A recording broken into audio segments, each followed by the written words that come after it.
Allora concludiamo il giro della presentazione dei rappresentanti delle liste della coalizione alle prossime amministrative con la lista La Portogruaro che vogliamo. Invito a parlare Luigi Villotta.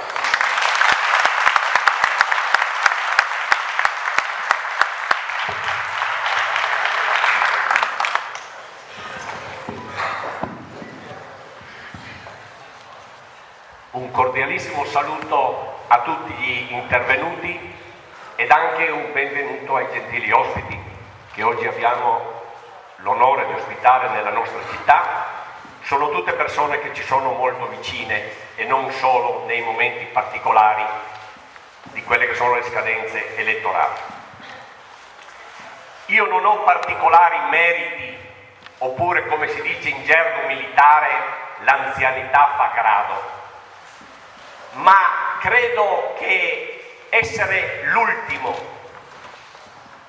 tra i rappresentanti delle liste che nella prossima scadenza elettorale sosterranno Antonio Bertoncello non è casuale, perché vorrei ricordare come la Portogruaro che vogliamo è stata la prima lista civica sorta nel 1991 nella città dell'Emene, che ha garantito finora stabilità di governo e buona amministrazione.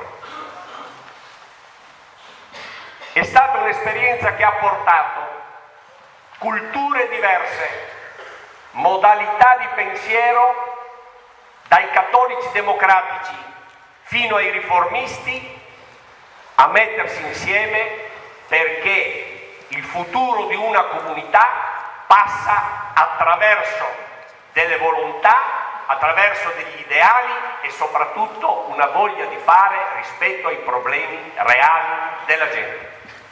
Ma io vorrei ringraziarvi per la vostra presenza oggi, perché la vostra presenza è una testimonianza forte che il bene comune appartiene a tutti e che interessa a tutti. Nessuno può oggi lavarsene le mani e dire non sapevo o non ho visto. Questa città va governata, questa città però va governata bene e con persone che sono degne di ricevere un mandato elettorale.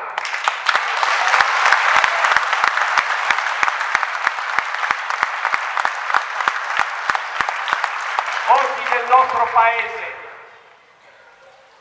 dove l'indifferenza e la contrapposizione portano sempre di più un distacco della gente dalla politica, ve lo dico, sono contento di essere oggi in mezzo a voi.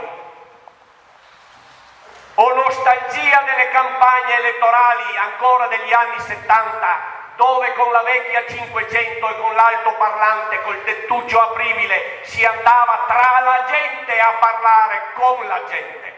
Non come oggi, in cui il salotto di Vespa è diventato la terza Camera del Parlamento italiano.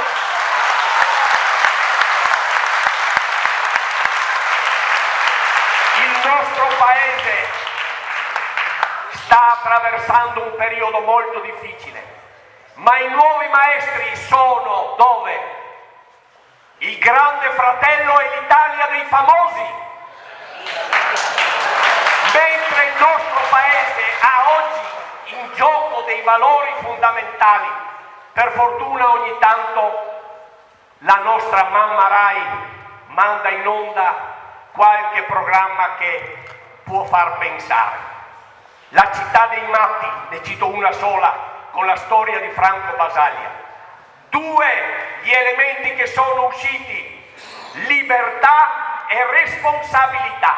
Però non c'è libertà se non c'è giustizia e non c'è responsabilità se non si sa e non si ha la consapevolezza di chi si è e dove si vuole andare. E siccome dietro ad ogni storia c'è un volto, siamo orgogliosi di aver amministrato questa città e vogliamo continuare anche e soprattutto con il vostro sostegno.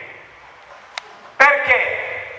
Non perché abbiamo delle ambizioni, anche se l'ambizione vista in positivo ha un suo valore, ma perché amiamo questa città.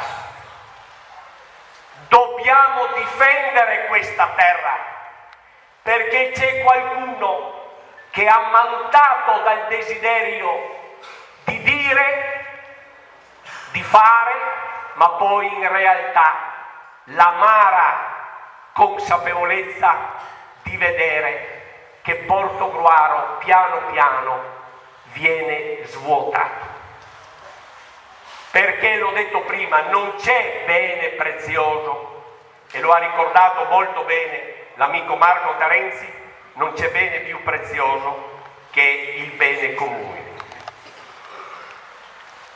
E concludo dicendo che se questa terra va difesa, abbiamo voluto fortemente la candidatura di una persona di questa terra a rappresentarci in Consiglio regionale, perché oggi sappiamo come la Regione abbia la possibilità non solo di legiferare ma anche di amministrare tanti e tanti soldi, ed è per questo che io auguro e faccio un appello a tutti affinché l'amico Alessio Alessandrini ci rappresenti nell'Assemblea regionale a, ripeto, difendere questa terra. Chiudo dicendo, ringraziandovi nuovamente.